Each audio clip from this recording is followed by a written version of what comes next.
I'd like to welcome everyone this evening to the Planning Commission meeting. If you haven't, just if you could make sure that you sign in to the clipboard as you come in, or some point before you leave. That just helps us keep track and keeps you as an interested party. Tonight we're going to be doing a presentation on the ETC Next project that's in play and in flight. Dana, would you like to give any sort of a lead into this? I don't think we have much else going on except for that. No. So, There's nothing else on the agenda tonight. You're gonna swear people in? not because we're not taking testimony on an application. So this is a presentation. We're not taking, we won't be taking action on anything tonight. This is literally just a presentation on what's happening.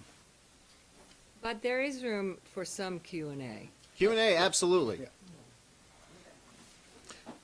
So Dana. So this is the first time that the full Planning Commission has seen the draft ETC Next plan.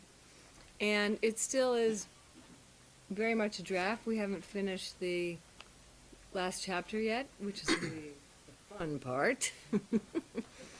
And it's been guided along for over a year right now, first by staff and then by steering committee. Thank you, Andy. Thank you, Paula. Thank you, John. We met with the steering committee about 4 times. And Ned. Oh, and Ned, RPC rep. Thank you. No big deal. And so we felt that even though it's not complete, it was definitely time to bring the Planning Commission in on this process, because they're going to be the ones that are going to be making decisions and adopting it. And so with that, Before we get into the introductions, I want to, because I don't want to completely blow the agenda out of the water, because somebody will get mad at us later. I would like to ask if anyone would like to offer any public comment. There's an opportunity for pretty much anything. This is open forum to bring to us anything you might want to say to us. Hearing none. Now we'll move on. I'd like to introduce our super duper planning consultant specialists, No pressure there, huh? Mark Kane and Sharon Murray. Mark is with the SE group in downtown Burlington, and Sharon is with Front Porch Community Planning in Bolton, and they are a really good team. Thank you. Thank Welcome. you for the invite. It's also nice to see a bunch of the steering committee members here. And as Dana said, one of the things that when we began this project about a year ago, a little more than a year ago, in earnest about a year ago, we wanted to do is make sure we had a good steering committee that actually brought some varied perspectives to the conversation. So just to buy a little backstory, you obviously have a current master plan for Essex Town Center. And it was done in 1992, 91. And one of the things I believe that was even mentioned in the town plan update that was adopted a few years ago was the need to really look at that master plan and ask the question, is it still serving the purposes of the community adequately? And that was one of the things that when we first became engaged with Dana and staff, it was really evident was we didn't want to completely throw out the existing master plan, because there's a lot there that was actually good, and I think this plan tries to pull in some of that goodness, but also understand some of the things that we heard were really driving the conversation. And as you go through this document, what it's trying to present, in draft form at least, is a picture of here's what you've got today, here's what the situation is.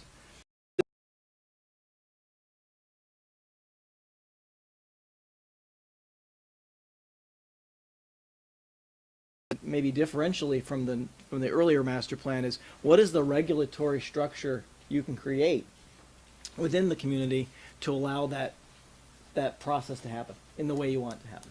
So just I am going to do my best to. You folks in the back see that second screen okay, or do we need to turn the lights down at all? Is that We can turn that monitor a little bit, or we can. Well, the lights need to go down. Is that okay?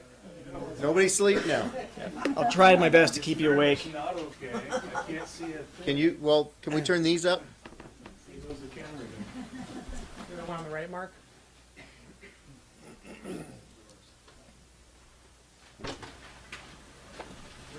How's that work for video? Can people see? We have to strike a balance between our, all the, It doesn't look full screen. Is there any way we can zoom in well, it's not. at this point? That's it. So we good on, okay. Yeah, thank I'm you. going to highlight the points. So it's not a matter of reading this. I think hopefully you can get from the presentation enough of the context. So there was really three big goals that the project started off with. One was trying to understand what has influenced the pattern of development in the Essex Town Center. That was one big thing. Second was to establish a new vision. What was the vision you wanted to have there? And what kinds of development, what kinds of uses should go on, what's working today, what would you like to have? The third thing was what determined the set of tools that you wanted to have support that. And if you want to make one critique or criticism of the existing master plan, was that its tools to steer development in the way you wanted it probably were not robust. They were both robust for the time, but a lot's changed in the last 25, 30 years. So one of the things that we're trying to do in this process is introduce some additional tools that the community can consider to nurture the evolution of the Essex Town Center in the direction that achieves the vision. All right. So just for those on the Planning Commission, you probably are familiar with your zoning. it's I've never seen this hopefully. before. We were asked specifically to make the colors match the existing map, so hopefully it matches up with you. So just for reference for the audience, we've got at the top of the images, and this is going to be pretty consistent throughout. The top of the images is the intersection of Old Stage Road and Towers Road. So it's the Golden Triangle, which has been called the Golden Triangle for a very long time because it's golden and a triangle. Then at the intersection of 289 and Route 15 is Butler's Corners, and then obviously the Historic Center. So that's sort of the ends of the triangle for the ETC as it has been originally contemplated. As you can see from the different color coding, I'm not going to go into detail here, but there's a patchwork of different zoning districts that define the ETC. And some of these zoning districts are residential in focus, some of them are more mixed use in focus, but they all have a role to play in sort of evolving the land uses that have happened. And it's a fairly complicated set of districts. There's lots of variations there. And one of the things that we were thinking about at the beginning of this process is, does that make sense? Is there some way of looking at the ETC more holistically so that the districts that might be created in the zoning that goes along with them really dovetail together better? And that was one thing we took away from that initial analysis. I shouldn't have to do that. The other thing we looked at, and this is obviously in more detail in the document, is we looked at the pattern of growth over the last 30 years since 1992. And we had available to us Landsat information, satellite information, sort of mapped those. We had 3 time periods we could look at that gave us some good information. And bottom line is the pattern of development in the ETC has not changed that much. Not much has changed. Now, things have changed for sure, but the pattern, the overall pattern of development, in and around 289 is still where development has occurred largely. There is still this thing. I know. I just can't. It's like being French Canadian would be really horrible. But the pattern development around 289 has continued. The open spaces, the more agricultural land uses have also continued to be in the northern part of it. So what we recognized in that analysis was whatever is happening externally to Essex has not resulted in a lot of fundamental changes to the master plan in terms of the evolution of ETC. It's kind of gotten to where it's gotten. One of the things that the plan also talks about is some of the forms that have been built out, and what you have been seeing over the last decade or so has been more residential development within the Essex Town Center. So that's introduced some new forms, some new challenges, some new opportunities for sure. But overall, the amount of growth that's happened has not been robust. It's kind of been flat. So, just to give an aerial perspective here, one of the things we looked at, a really important part of this project was sort of understanding the views. And we know, the community has done a lot over the last few decades to really try to understand its views, protect scenic views, We heard a lot from the public engagement process for this project about the importance of preserving views within the Essex Town Center area. Route 15 has got some tremendous views of Mount Mansfield, and those are really important. But we also wanted to understand, how do those views relate to some of these corridors? So obviously 15 is really critical to maintain that long-range visibility of Mount Mansfield. But even within some of the ETC, where the shops are, for example, there are views of Mount Mansfield, there are views of Campbell's Hump. And so that was information that helped inform later on in this process some of the conversations around height and some of the conversations around building types that might make some sense in terms of making sure that you can encourage more development and watch some growth happen there, but not lose some of the things that actually make it a very valuable place to be from a view and aesthetic perspective.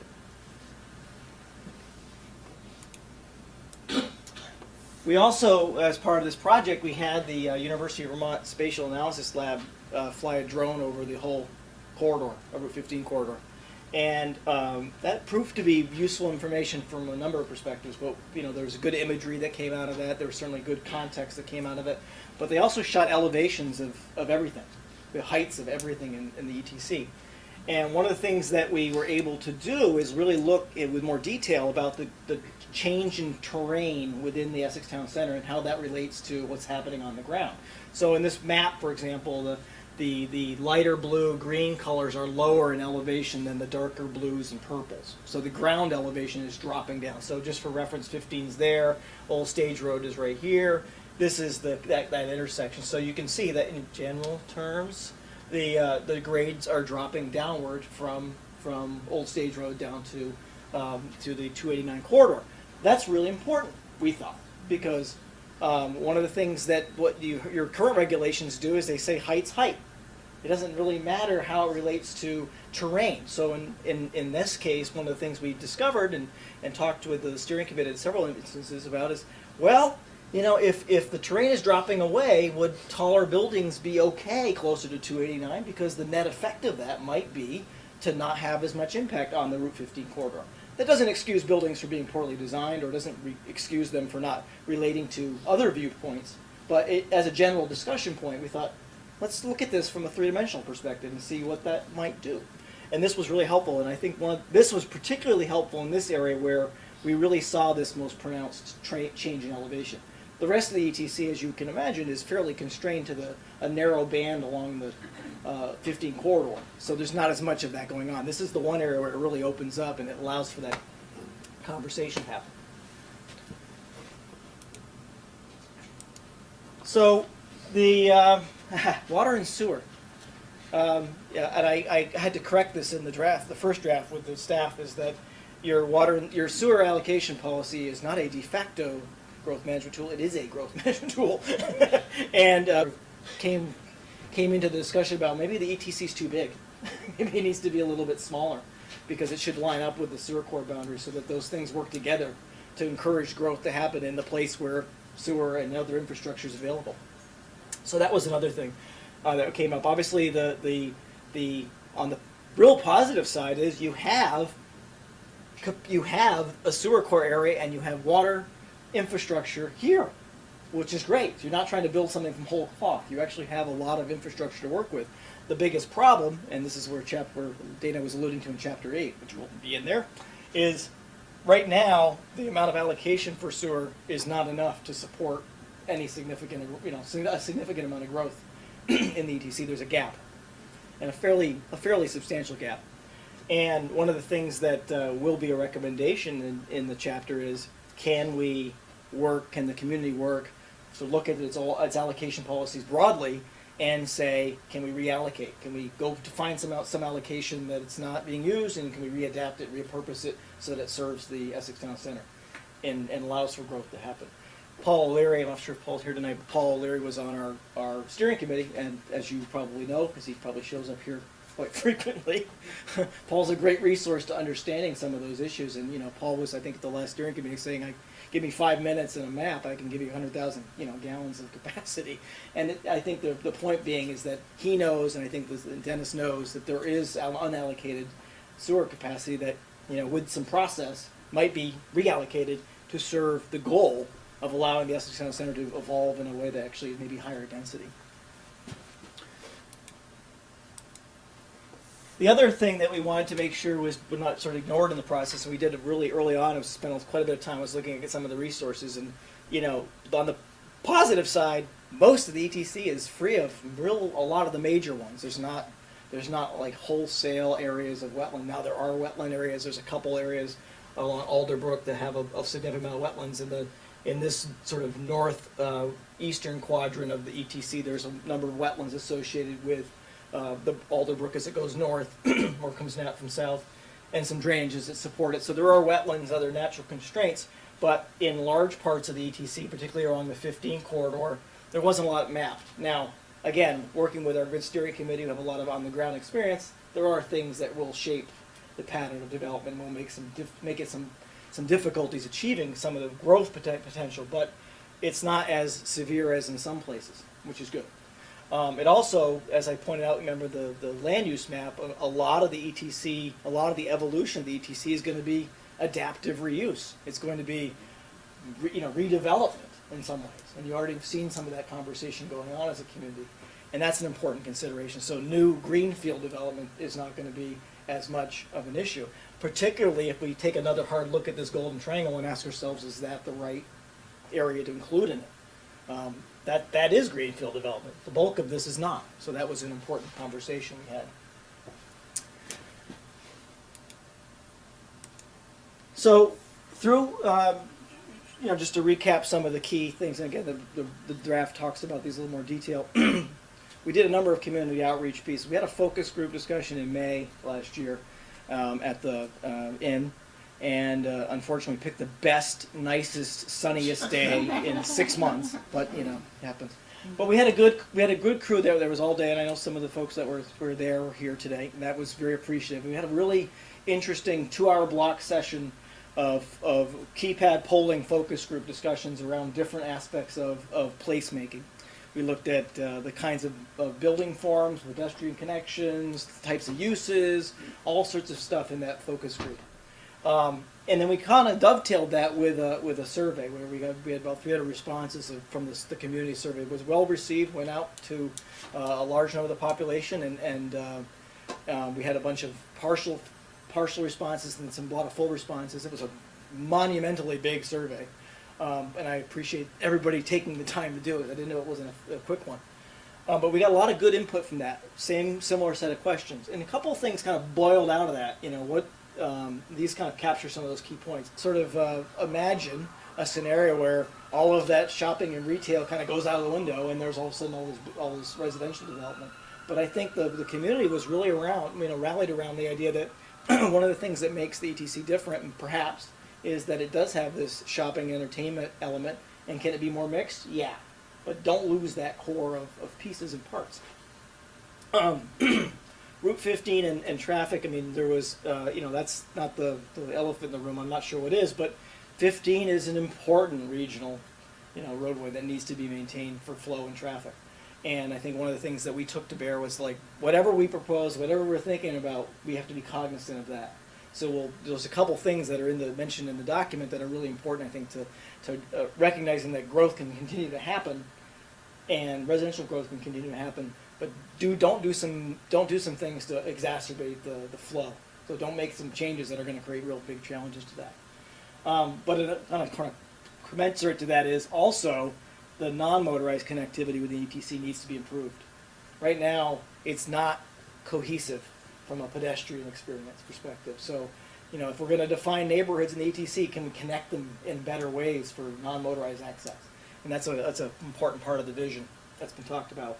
And talk Indian Brook, but as this place grows over time and gets more residential density, recreation becomes really important. And open space and recreation are related, so that's another thing we'll talk about in a little while. Again, back to the idea of a shopping and entertainment district, the retail piece. People like the fact that it might have a mix of local and destination retail. It's not like, it's not like in Manchester, Vermont, where it's just all the outlet malls, and it's not like Church Street where maybe just all the shops. It's a combination of things, and people felt that was a good mix. Open space and views, again, not everybody, but huge percentages of people felt that maintaining open space and views are really important. So that was a critical kind of component of the vision, elements of the vision. Okay, architecture. This is where it got hot and heavy, and there's a few in the back. So, not a lot of love about the architectural expression in the ETC in gen. But I think what people felt through the process with the outreach process we took is that trying to create something that was distinctive and unique in character, trying to promote some more unique characteristics would be good, give it some identity. Making sure that the height and mass of structures don't impede those long-range views, that's an important consideration. Keep things at the human scale. Promoting a design, a building design, a relationship between buildings and people that's a little more logical. So one of the things that the vision ultimately suggests is more of a grid orientation, for example, in the mixed-use area, so that the pedestrians can feel like they're walking down a street and it's just not a assemblage of different diverse parking lots. There's a relationship between those things. And also encouraging higher density. And a lot of people felt that if you're going to put density in Essex, this is a good place to do it. And if you don't put it in the ETC, then you're just putting pressure elsewhere. And you have within the ETC, you've got a reasonably good transportation infrastructure with good access to 289 and the Route 15 corridor, which is phenomenal. You've got infrastructure of water and sewer and other facilities. You've got access to schools that are nearby, which is really good. You've got already a diverse mix of uses. So, okay, double down and let's sort of see if we can get a density that actually may actually increase the vibrancy of the area by adding people. Because that's actually one of the things, if you sort of look at the overall ETC, that's missing, is the number of people. So there was a lot of discussion with the group, and I think the looking at a diversity of forms is actually really important. So what came out of this process was a vision statement, and I'm not going to read it verbatim, but basically it really is talking about trying to create some neighborhoods within the ETC that have some distinctive characteristics that you can look at, like the Historic Center, for example, has some characteristics that are important to preserve, and you've already taken regulatory steps to make sure that's the case. But keep some neighborhood distinctions that actually provide some value, but try to find a way to link them together, and try to find a way to give them some common reference and common connection between them. And also to shape the architectural expression more formal. Use some tools, and that's what a lot of this project has really evolved towards, is figure out some tools, define some tools that help you promote good architectural outcome and site outcomes, so that you're not, as new applications come in, you can clearly communicate some of the things you want to try to have to potential developers so they know what they're getting into. So there's a clarity around that, as opposed to, what's your pitch, and we'll see how we like it or not.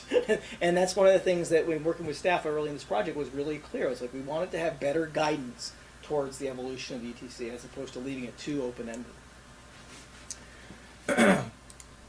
So with that, one of the first things we came up with was this sort of block diagram, if you will, of where the boundaries are. So just for reference, there's the big dashed line is the outer ETC, originally ETC boundary, and the colored areas, the sort of toned in areas, are the different districts or neighborhoods that we're talking about. So we shrunk it by about 25%. So it was 930 acres, and it's now 780 acres, roughly. And so it shrunk.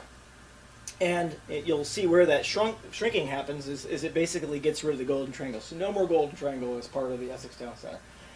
Ironically, well, not ironically, with great vigor, we tried to get it to match up the sewer core boundary. So there's a connection there. So if you're in the sewer core boundary, you're in the ETC as it stands at this point, which is important. And sort of encourage that development and density. We also defined a bunch of districts, and I'll kind of walk through those just in highlights. We have a residential district, which largely includes where the residential is happening now. So that makes some sense, we thought. We have a two mixed use districts, mixed use north and mixed use south. The distinction between the two, as you'll see in the document, or think about in the document, is this mixed use south, which is where the shops are, which Essex outlets are. So look at what its business over time. There'll be residential to build around it. It'll create a neighborhood with a commercial core to it. And there's obviously a lot of buildings, a lot of uses in here that are home occupation type uses or what were residential uses and now are business uses. So it's going to continue to have that. And then the historic center continues to have a much more, consistent with its current, basically its current zoning. We don't really anticipate. But the big takeaway here is this recognition that there are these distinctive areas we wanted to sort of catch. The other two are so the area around Alderbrook and the town forest is recreation and conservation. That's what its function is now, and we fully expect it to be going down the road. And then this other last one is this residential recreation. So as we'll talk about in a minute, we've identified, obviously, this is that transitional land between the, some more mixed-use environment and sort of the more rural landscape of the rest of northern Essex. And we saw that, there is residential potential there. There makes some it makes some sense to have some residential development there, but organizing that residential development around with consideration of open space and recreation would be really important, because it could offer up an opportunity for the whole ETC to have access to some recreational opportunities there that you don't have. Indian Brook, which is up here, doesn't have, it's a passive recreational environment. So if there's an area within the ETC to have a little more active recreation, that might help with that.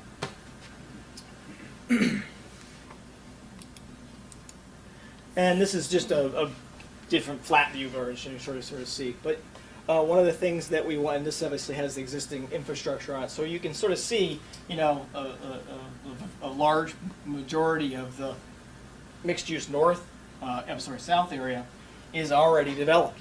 And as I mentioned, that's one of the things that's going to need to happen, is it's going to have to redevelop around in an adaptive way. It's going to have to infill. And so whatever the regulatory structure you create is going to have to be supportive of guidance towards that kind of development. The mixed-use north has a little bit more opportunity relative to undeveloped properties. So that's an area where there could be some more greenfield development. So this gives you sort of the basic pattern. So this one's going to be a little hard to see, but I'll do my best. So one of the tools we used to study this was we did some build-out analyses of a plan. This is by no means meant to be the definitive planned outcome for the ETC. So a caveat being made. But was meant to explore some of the opportunities and to test some ideas around this vision.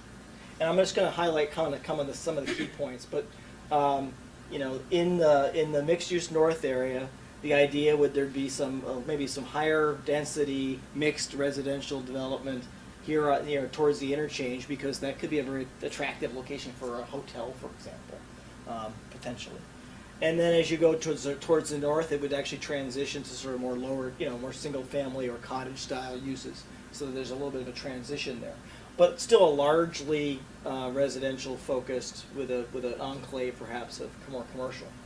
A key component of this is to make sure that the access off 15 is maintained in a way that doesn't create some problems. So one of the things we've recommended is that between the 289 corridor and basically just past Essex Way, right around here, that would be a median put in to limit access points onto new properties. And that doesn't, obviously there's already some good ones. You've definitely got some good intersections right now, Billy Butler, et cetera, and keep those there, but put a median elsewhere so that those interchanges become really defined access points to some of those properties. I don't think that's certainly not affecting what the current situation is in the town center proper, but I think it would help to make sure that as the north side develops, or if there's any redevelopment on the north side, that it's done in a way that understands that it should be careful about too many curb cuts on 15, keeping the flow of traffic through there. The other kind of important part of this, I think, was the notion that again, there's a diversity of uses, and one of the things that we're suggesting is you'll sort of see in this plan is a much stronger grid. It's a grid that actually starts to relate between what's there today, don't touch it, Mark, what's there today, and what can happen around it. So one of the things as the concept sort of illustrates is having a grid can help define where building envelopes go, can create a better relationship between those building envelopes and the street, and allow for some better interaction between pedestrians and architecture. Um, one of the other ideas is that, and this is something I know that's been sort of talked about, is there's a big green, for example, down here in the center of it. So the idea is if it redevelops, can there be some public and civic space? Can the open space of it be a very functional open space so it actually provides just the leftover land, for example, but a really functional piece of open space? And that was something in the public process we talked a lot about, and people were really excited about that idea about having open spaces that actually make some sense, not just 15, subject to wetland issues and all of that. There are some fairly deep lots there, and there is some potential to develop land on that backside. And one of the ideas that came out of our process was, can we connect, a road back there to the Price Chopper property to allow that intersection, that light, to function as the access point to some of that development on the back, versus limiting, providing 14 different curb cuts on 15, which would really be defeating the purpose.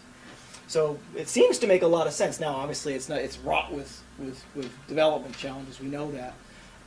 And least not, which is to making sure there's not constraints that would preclude that. But the idea is that, again, thinking about adaptive reuse of this over time, that shopping center starts to be integrated with a neighborhood around it.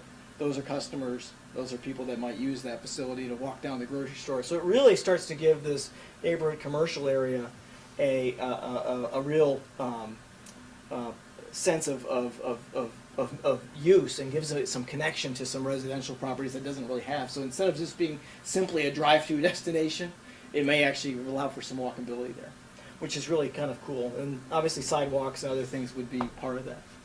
And then obviously there's the land, the residential land that could be accessed up off of here and also off of Towers Road. We also felt that a connection off of Towers Road would be really helpful in some portions of this part of the ETC to allow for a different access point, and obviously for emergency egress and also just for flow, so that it's not all dumping out up to 15. So those are sort of the highlights of the build-out plan. I think I'll just sort of walk through a couple of these things. So again, one of the things we're looking at is a mix of uses, and this is the ETC North area, and the residential is the brown, the orange is non-residential, and open spaces. And I'm not going to worry about the percentages, but you can see it's largely residential. That's the key. That we see as largely residential. Whereas in the mixed-use south, you can see it's large. There's about half of it's residential, but the other half of the land allocation would be divided between some open space and commercial uses. So I think there was a recognition in the vision that keeping a vibrant commercial enterprise going on in the ETC mixed-use south area would be really helpful to keep that active and vibrant. The neighborhood commercial has a much greater residential growth, potential, and the mix was imagined would be over time if it builds out, kind of like what's anticipated, would be a larger percent of residential there, but still a very neighborhood scaled commercial enterprise that would be there to serve that community. And then open space is important too. Oops, overlap here. Just kind of moving on to some of the other parts that the plan discusses, mobility and connectivity. So, we, I think, went to great pains to make sure that Route 15 was not turned into a main street. One of the things we talked about this early on in the project was, well, let's turn 15 into Main Street, put the buildings right on the front of it. It's like, we didn't hear that. We didn't hear that from the public. That was not something that sort of came out as like, let's do that. You've done some things relative to the green belt, for example, in portion of the ETC to kind of create some buffering between 15 and some of that development.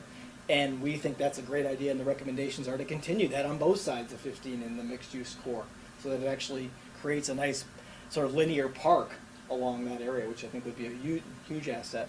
But we also recognize that there are some really important things to do in terms of crosswalks and defining those better, so that people really know they're there, what they do, they're clear, it's a very appropriate thing. So we've identified in the plan, some really important crossing points, for example, and we think those should be a focus of attention the community places on it. One that's really, I think, particularly important is over by the Price Chopper, where that crossing is now. And one of the things that we see again as is if that evolves into an access point into a neighborhood, that becomes a really important crossing point. The other thing is we have articulated in the plan is the idea of actually creating a larger side path, basically a wider 10-foot wide bike lane, which you've already started on the south side of 15, and actually have the crossing point over to the north side happen at the Price Chopper, which would allow you to take advantage of a signalized intersection for that crosswalk, to allow people to get over, ultimately getting to school eventually. So the idea is that that side path could keep going on the north side of 15 and get to the school across Towers Road eventually. Really important piece. There is an old railroad bed too that kind of cuts through there, and that one of the ideas that was communicated was maybe that's something over the long haul could be looked at as another alternative multi-use path to allow folks to get around this, the rest of 15 and the interchange there, the intersection, and eventually get over to the school, which would be an interesting combination of options. But that may be a little bit longer term. But this is the kind of thing that, in terms of mobility, is to weave these neighborhoods together. Now, the other thing is the plan discusses is internally sidewalks throughout. That's a really important part of the idea, is that you want to be able, there should be sidewalk, like there's a good linear path to do that. Better, the idea of a side path on parallel to 15 and then crossing over was also a recognition of you don't have enough road diet in the Route 15 to put all the bicycle accommodation to do all the things you want to do.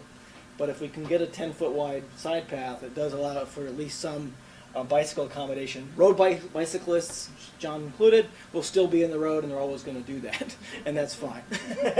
But for the sort of the neighborhood bicycling needs, having a side path might actually be a better longer term strategy. And it actually would dovetail with your existing bike path that's kind of happening already.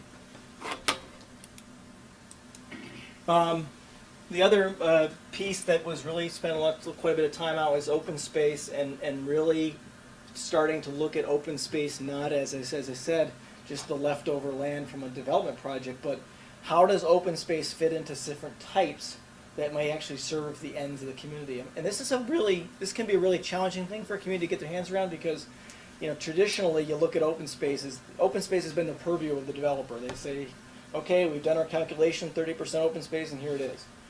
When you start getting into some of the process we're talking about, what you try to do is you try to steer the conversation around open space to what kinds of open space make sense within certain parts of this overall area relative to what the community needs. So, as an example, in the mixed-use areas, for example, the types of open space might include things like plazas and outdoor pocket parks and almost streetscape elements, as opposed to large vacant fields.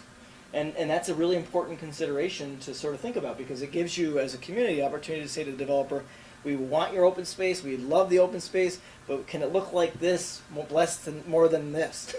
And that's a really important thing that the plan is trying to articulate, is that there is a palette of open space, there's a series of types of open space.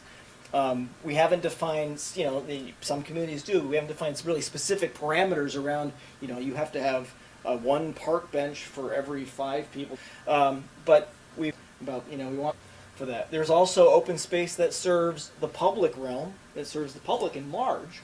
Like if you're building open space down here in the mixed use areas where there's a combination of commercial and residential uses, some of that open space should be really public accessible. It shouldn't be just an enclave of a private development. It should be, like I said, a plaza or a green, for example.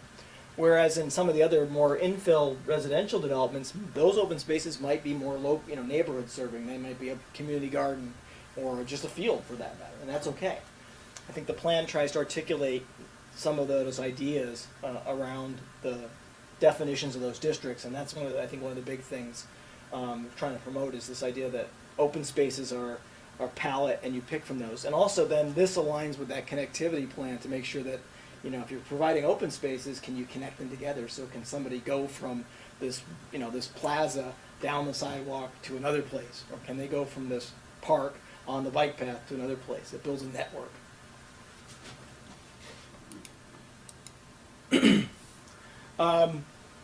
you know, we spent a fair amount of time talking with people about this idea of, you know, right now, what is the ETC? And there's a visual in the report that shows all the different signs in the ETC that say Essex Town Center. It's like there's 5 different fonts and, you know, all sorts of styles. There's no common unifying visual expression. And whether or not you need a common unifying visual expression, we don't have a fully strong sense of that from people. But there was some recognition, and I think we're trying to suggest there is some recognition that working towards a better cohesion across the ETC might help with identification, like who you are as a place. And that doesn't have to necessarily, and the plan talks about this, it doesn't have to be, okay, we have one sort of wayfinding and signage piece here, we have one wayfinding and signage piece here. Maybe there's a common thread that can be woven throughout them that that sort of unifies the whole place, but still allowing each of these neighborhoods, each of these districts to have maybe some of their own expression. The historic district, for example, probably has some architecture, has some character, has some attributes that are unique to it. And you don't want to lose that necessarily, but how does that relate to the bulk of the ETC, the mixed use environment? Because there's something that can be done. And a good locals case study for that, any of you who've been to Stowe, you sort of see they use the same font throughout. So it doesn't matter if you're at the mountain or at the village. There's a visual motif that actually weaves it all together. And that is an element that could be explored. We were going to recommend that that's something you think about doing is, you know, what can you do to bring this place together? So when somebody says, hey, you're heading over to Essex Town Center, right now they think of just this. And is there a way to make that experience maybe a little bit broader and give people a sense that this is a place within Essex that actually does have some connection to each other?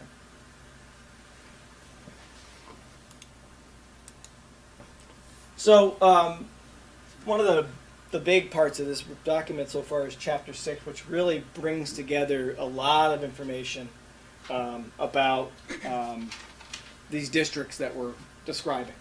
And we're really concentrating on sort of the main district. We didn't provide this for the residential recreation district or the conservation district, primarily because the conservation district doesn't have a lot going on to it. And residential district is meant to be a little bit lower density residential, so not as much of an issue. But the defining districts pieces are helping you start to think about your zoning as a form-based code. This is not form-based code yet. And I think it's really important to recognize that that's one of the steps that this project ultimately will have to kind of go into is a regulatory process to turn it into a zoning code.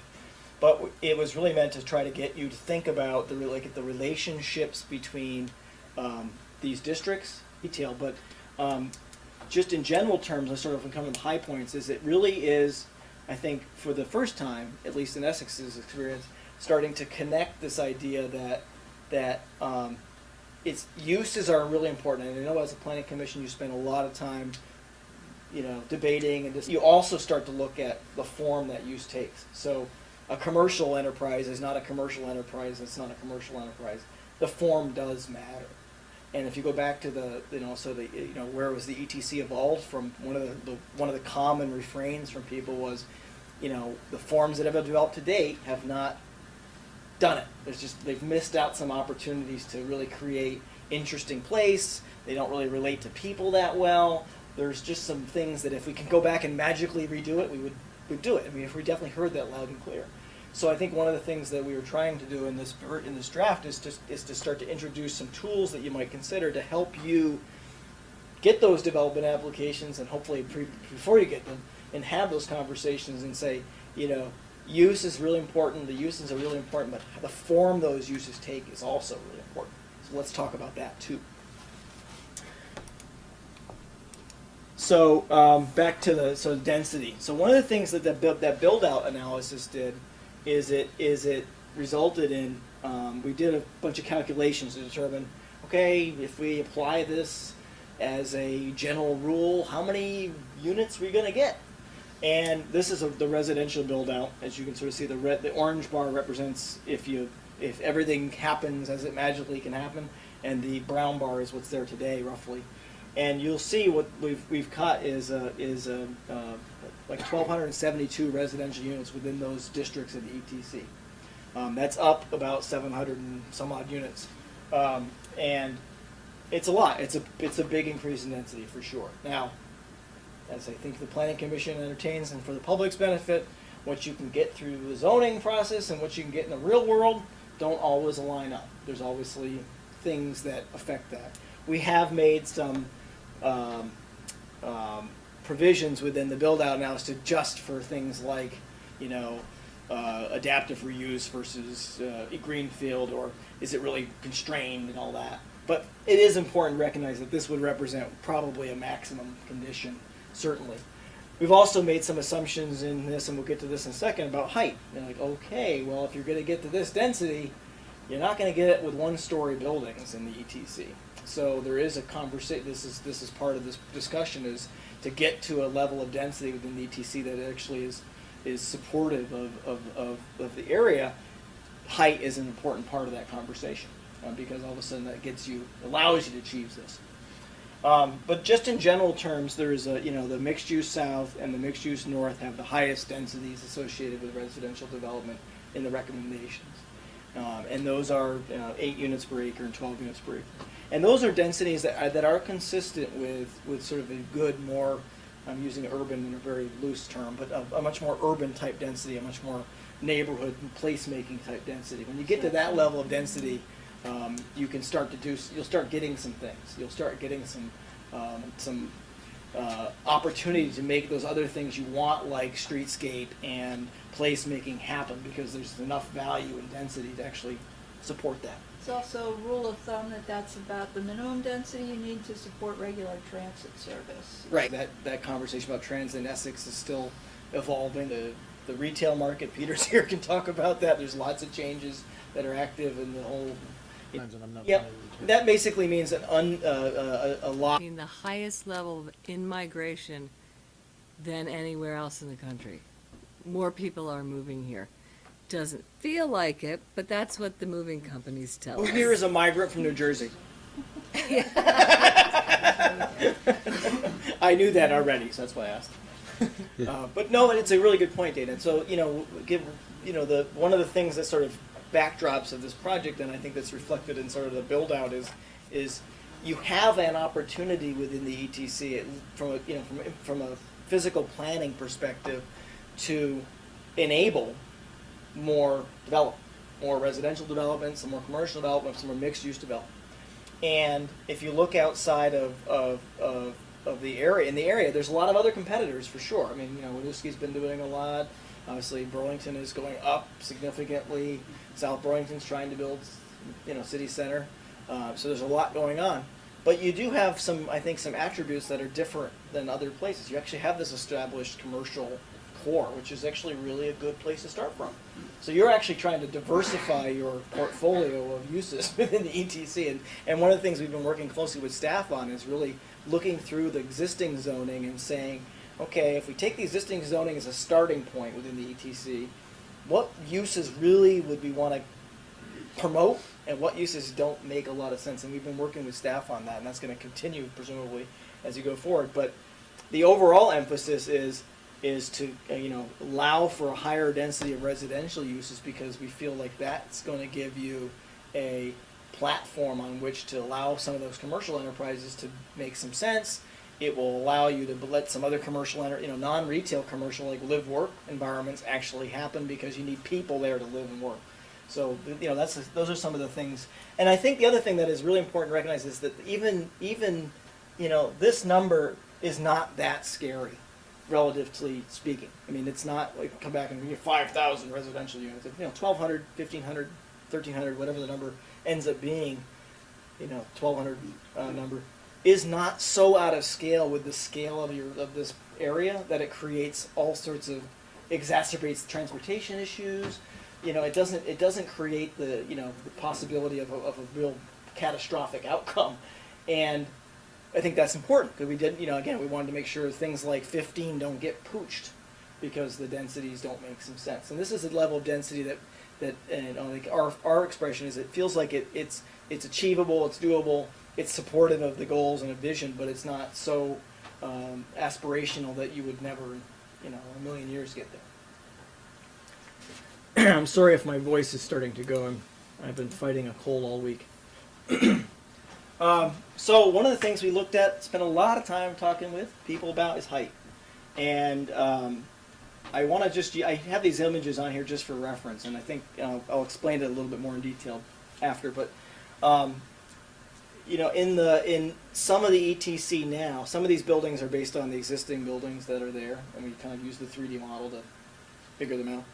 So, you know, buildings in the ETC, you know, right now, 35, 40 feet some cases, so sure, certainly. Zoning allows for 40 feet as a sort of a baseline. But one of the things we really thought would be important to think about is that what a building looks like is also important in addition to the height. So just because it's 45 feet or 40 feet tall doesn't mean it's a well-designed building. It doesn't mean it does all those other things you want it to do. That height, you know, we're suggesting that height can go up in some spots, and I'll talk about where we think that makes some sense. But what does that height do relative to the goals and aspirations we have as a community? So you start getting out of this sort of rote discussion around, well, if it's over 40 feet, never. And if it's, you know, if it's 35 feet, it's awesome because it's under 40. I think that's one of the fundamental things we're trying to introduce as a change in discussion, is that it's not, you can't divorce those two things. It's got to be connected together. That's what a form-based code ultimately does. Is it's a community to say, okay, well, if you are looking at this architecture and you are checking off these boxes in terms of attributes of the building and relationship to the building to the place and all of that, you know, the height can be taller than we would normally allow because you're doing the things we want you to do with that height. You're using it wisely. Cooked into this would be things like view cones, for example, or important sight lines. So if Mount Mansfield is behind this building and that's the critical view, that's a problem. But if Mount Mansfield is looking this way, with this building on the side, down the street and Mount Mansfield is at the end of it, that may not be a problem. So that's one of the things I think is really important to think about as you move forward with this process. And just as a sort of a side note, we've looked at all the districts in the ETC, and as I said, we've got the mixed use north. We've got two maximum height recommendations: 40 feet as you go to that more residential area, sort of up towards Old Stage Road, and 55 feet as you get to the interchange, because again, it's dropping down in elevation. And also, it's behind people. There's not a lot of obstruction of view from there. You're not going to see anything from, you know, the corridor there. So it does allow. We think it would allow for a taller recognition height there because of that. Similarly, as you go from Route 15 towards 289 in the mixed-use South District, 40 feet up along the road, because there is obviously those concerns about those long-range views and the impact on those long-range views from 15.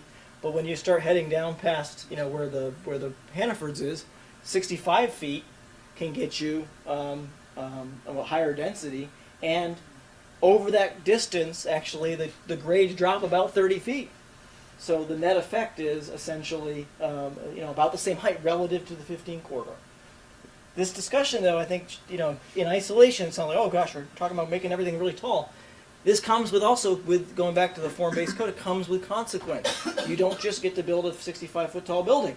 You get to build a 65-foot tall building that actually relates to the street and has good presence on the street, has step backs at certain heights, because then it allows for the views to maintain. The building doesn't look like a big solid plane. Things that come along with it.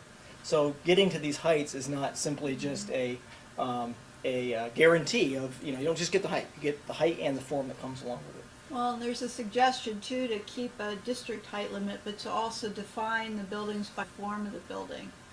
Right. So including both of those in the regs gives you some wiggle room at the top in terms of your roof styles and other things that you have on the top of the building. Right. So when someone comes in, if this is the maximum district height standard, oh, I touched it. Sorry. If this is the maximum district height standard, okay, but how many stories are you doing? What kind of building are you doing? How do you fit it into that 65 feet? Can you vary the roof line to actually make it look better? Those are the kinds of things that gives you some tools in the toolkit. So we also have, you know, a big issue in any mixed-use environment is parking. I'm hoping it goes away someday. I'm going to be 50 this year, so I'll probably not see the end of that. But it would be nice if I did see the end of parking conversations. But wanted to introduce into the ETC conversation was this idea, again, not for every district, and If you look at the document, you'll see that parking is identified as a type 2, and that structured parking. Being able to put a parking deck in. Now, a parking deck is not a cheap proposition, very expensive proposition, but it also should relate to the architecture around it, so that it's not standing alone by itself with nothing surrounding. So this is kind of an example of a wrapped parking garage, and this figure illustrates a couple really important components of it. And again, the plan talks about this in a little more detail, but there's there's the parking garage is back here on the end of the garage where the number 2 is. The frontage of the building, the primary street, you'll see doesn't look like a parking garage, and that's important, so that your primary street is invigorated and vitalized. The primary street also has what we're defining as this primary build-to line. So where you have now been working with setback requirements like 30 feet, 10 feet, 20 feet, whatever, a build-to line says you got to build. You can't go past that line. You got to bring that building close to the road. We want that building here. We don't want that building 100 feet away and a parking lot in front of it. We want to put that building here, close to the road. So you actually start to create. Now, these can vary by district. So depending on the district you're in, they can vary between primary roads and secondary streets. So it doesn't have to be the consistent. You can provide some variety there. But that's a really important aspect of allowing the form to relate to the public, is to take that idea of a setback and sort of flip it on its head and say, no, it's a set 2. You got to set that building to this point. You also can allow, and people do allow, for articulations of the building. So there can be, talking about this, or we're working on this as we move forward, is parking is also, and over time, that there's a lot within the ETC where the community says, you know what, we want to have this build out as dense as possible. We may need to put up a parking lot so we can actually allow that to happen. So we're taking some stress off of those. We want those other lots to develop more vigorously. You could have a lot that is a use for parking. It could be a public lot, it could be a private lot, it could be a quasi-public park, it could be anything. And that's important. That's an important change in terms of the structure. Thanks.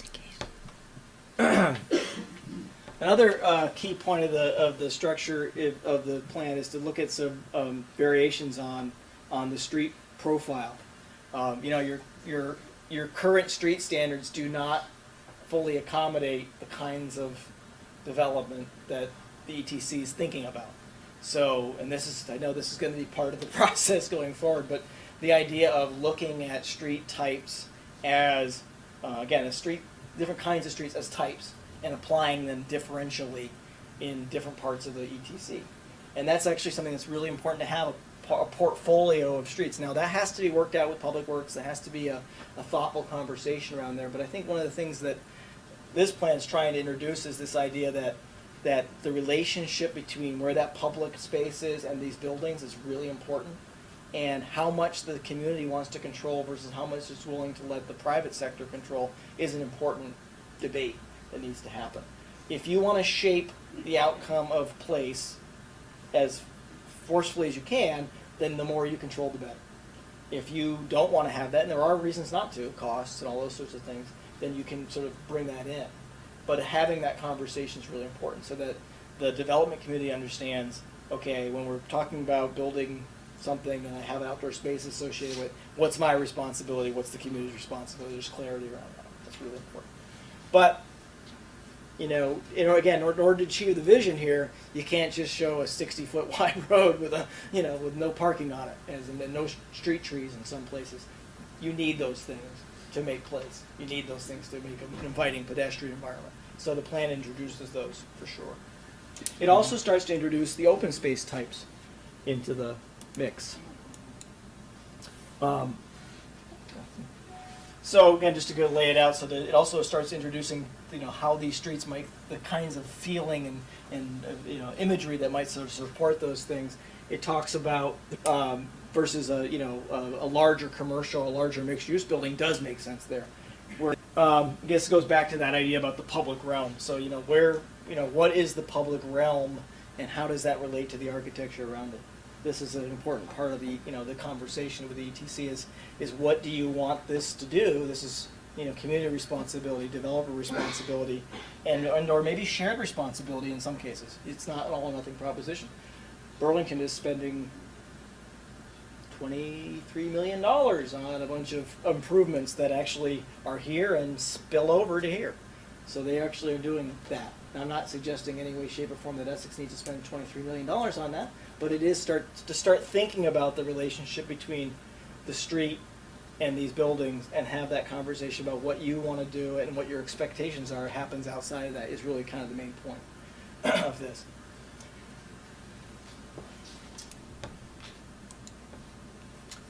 And again, back to, I just mentioned, quickly the open space types, but for each district, we're looking at different types of open space within each district. So in this neighborhood, commercial parks and greens and pocket parks and community gardens and playgrounds are the kinds of open space that make a lot of sense. So that would be the palette. If somebody comes in and says, I have a 20% contribution to open space I need to make, what can I do to do that? Well, come back with the green and a pocket park and we're good. As opposed to, I don't know, what do you want? What do you want to do? This changes that conversation a little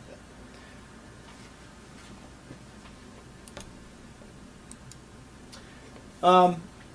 The chapter 7 of the document gets a little more into detail into the different forms that are contemplated, and it's again really important to understand that these are not, we're not creating a pattern book that every house and every structure in Essex Town Center needs to conform to. That would be kind of an interesting thing to try to do, but we did not dare try to do that. But what we are trying to do is communicate, some parameters, some fundamental parameters about the relationship between the buildings and the surrounding land. So, for example, in this particular, this case, it's a single-family home, and you'll see it, the build-to line there is bigger. It's got a bigger, front yard. That just makes sense. It's going to have a front yard. But it also has some ideas like, can you put the gable facing to the road so it actually looks inviting? It actually has a character to it. Things like that that are really important elements that you can communicate. This is a larger mixed-use building, and again, it doesn't apply that corner. And one of the things that has identified is put some screening, some architectural character on the front. It actually looks like part of the building, and you can wrap that around to the corner so it actually doesn't appear as seems good. I don't know if you've been to Winooski and you've seen, the Winooski, the main block in Winooski. It's kind of like that, where the building, there's a parking garage inside there. You may not see it from some of the spots. If you're at Asian Bistro looking at that building, you're not going to see the parking garage. That's an important thing to make that building feel like it's connected better. So, that's where we're at. I think about this, there's going to be a couple big things in there. Obviously, one of them is going to be, and I'm going to skip to the second bullet, but one of this is going to be making sure that the sewer core piece aligns with the ETC and really trying to make sure that there's connection there. The other is identifying some key community infrastructure, and so again, we think that there are some things the community should be doing as a community, and again, whether it's a short-term, long-term, it's a question, but the community should be thinking about doing in terms of promoting the vision, and that could include things like starting to get the idea of the sidewalk improvements on 15 sort of vetted and put through the process. Another big thing is right now 15 is a Class 1 state highway, and so if you want to start doing some of these intersection Actually, it's not. so it's Class 1 state highway. No, Class 1 town highway? no, it's a state highway. I'm sorry, it's a state highway. The recommendation Yes, I'm is sorry. to convert it to a Class 1 town highway. Yeah, that's what I'm saying. I'm sorry. Okay, sorry. That's what I thought I was saying, but maybe not. I mean, most of what we talked about would be a nightmare with V-Trans. If you control it as a Class 1 town highway, you can have the ability to sort of go to have those conversations, look at speed limits, look at crossing points. The median becomes a functioning thing. Now, V-Trans will still want to make sure it flows for 15 because you're connected as part of a regional transportation infrastructure, but it becomes a really important thing to consider. And again, the lead time on that is a while. So it's one of those things that is in community investment. It's not going to be overnight, but start thinking about that. Again, going back to, what didn't the original master plan do? That would have been something. The original master plan presented a median to go, Boulevard 2, and you can't do it. So having the accessibility to do that would be an important consideration. The other things are things like parks and open space. We talked a little bit with staff about Are there parks or are there open spaces within the ETC that really would be a useful thing to have? Can we identify what those are and start getting them on a map and start identifying them as priorities? And so when a development project comes up or if a piece of property comes up, you're ready to move on that and you can move as a community. The connection, some of these areas for potential paths or recreation paths or roadways even, can you start looking at those on your official map and start bringing those into the conversation for your long-term planning so that when those opportunities come, you're ready to move on it. So those are some of the key things. I don't know, Sharon, you want to talk a little bit about the zoning process that we're Sure. going to be going down or looking to go down? Yeah, you've actually covered quite a bit of it, so my presentation will be pretty short yet, in part because we would be interested in feedback from the Planning Commission in terms of what you're thinking. But when we got the RFP, part of what we were charged with doing was looking at more form-based codes types of regulations, and what you see tonight reflects a lot of that. That we're really looking at a lot of design elements that don't exist. As Mark noted, the previous master plan, your current zoning is a very conventional approach to looking at zoning and regulations. And so we were trying to got was that the current business design review district is really hard to apply as it applies across a bunch of different types of development areas. And it hasn't developed in a consistent fashion.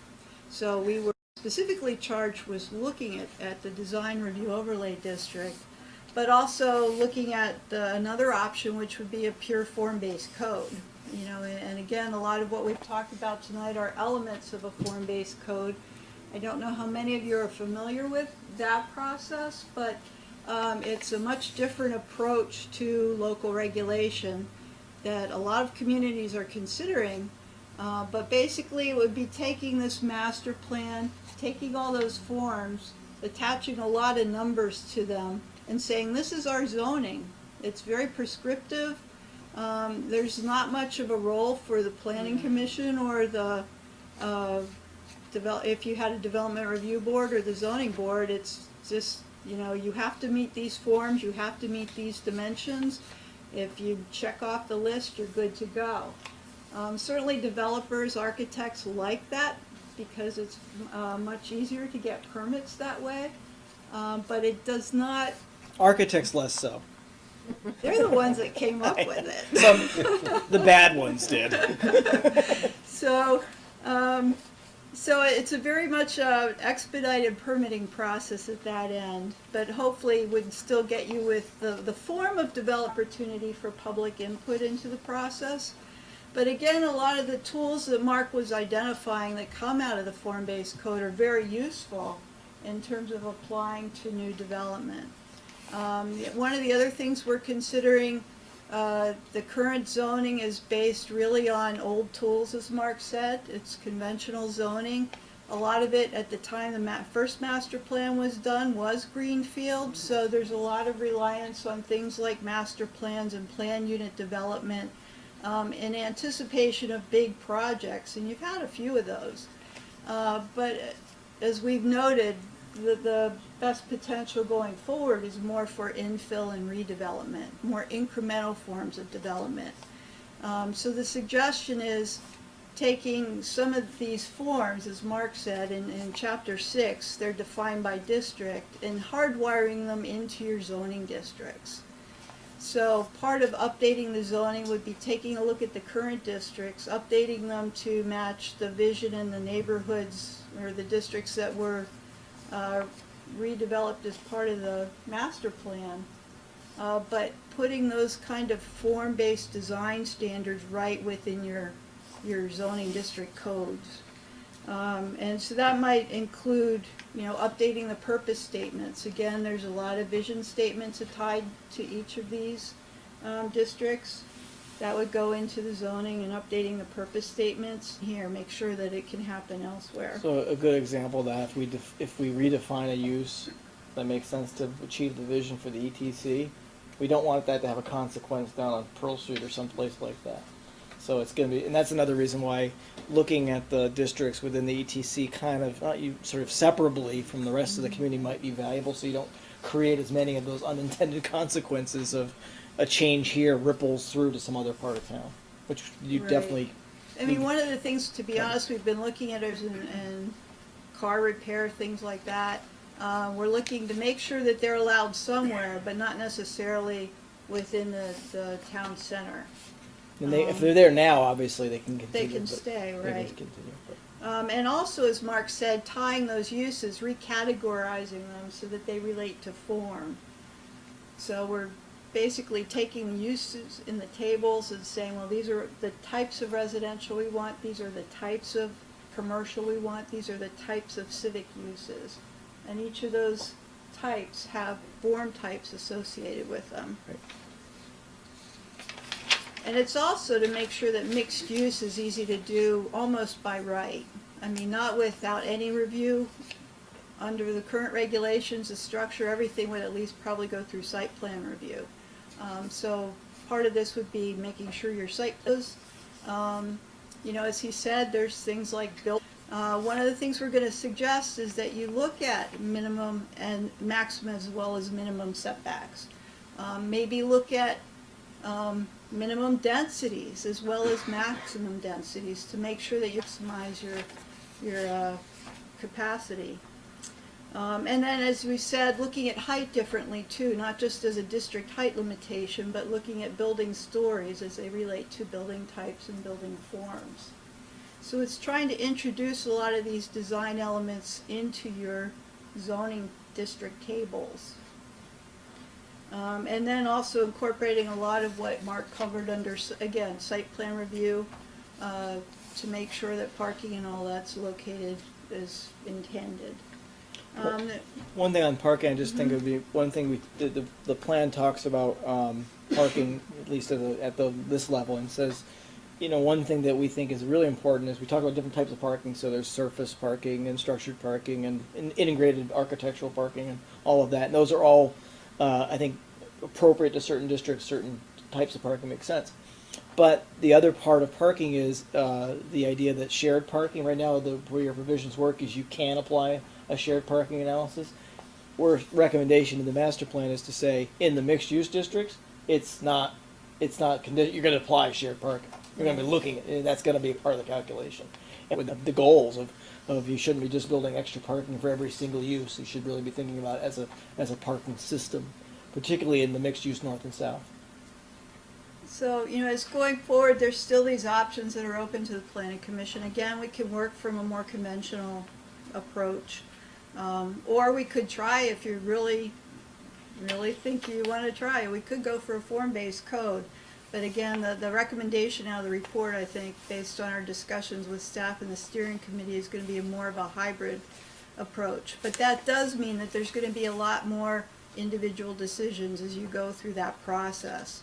Less so than now. Yeah, I mean, there's, you know, in terms of what is into the zoning districts, Right. so that they don't float out there separately, since they are much more integrated in terms of uses, forms, and types.